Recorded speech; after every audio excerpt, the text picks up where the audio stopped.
जलालपुर पीरवाला में तहसील head quarter अस्पताल के ज़ेर एहतमाम इजहार तशक्कुर रैली निकाली गई, जिसकी क़यादत MS डॉक्टर हाफिज़ मोहम्मद नासिर अब्बास और सीनियर मेडिकल अफसर डॉक्टर शौकत हुसैन घल्लू ने की।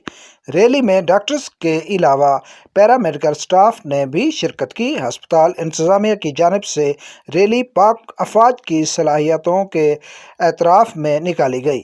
मीडिया गुफ्तगू के दौरान MS डॉक्टर हाफिज़ मोहम्मद नासिर अब्बास का कहना था कि रहीम, आज तहसील हेडक्वार्टर अस्पताल जलालपुर पीरवाला की तरफ से अपनी पाक आर्मी पाक फजाइया को खराज तहसीन पेश करने के लिए हमने एक रैली निकाली है, जिसमें कसीर तादाद में डॉक्टर्स, पैरामेडिक स्टाफ, बाकी अवाम ने भरपूर शिरकत की है।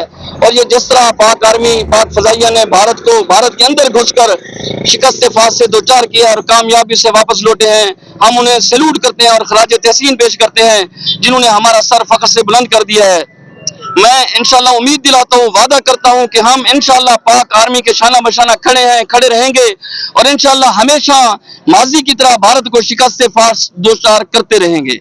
बासलाहियत अफवाज ने दुश्मन को भारी नुकसान दिया, शिकस्त फाश से दो चार किया। पाक फौज पाक फ़िज़ाइया की सलाहियतों के बायस आलमी सतह पर पाकिस्तान का मुराल बुलंद हुआ है। इस मौके पर शुरका ने पाक फ़ौज के हक़ में नारेबाजी भी की।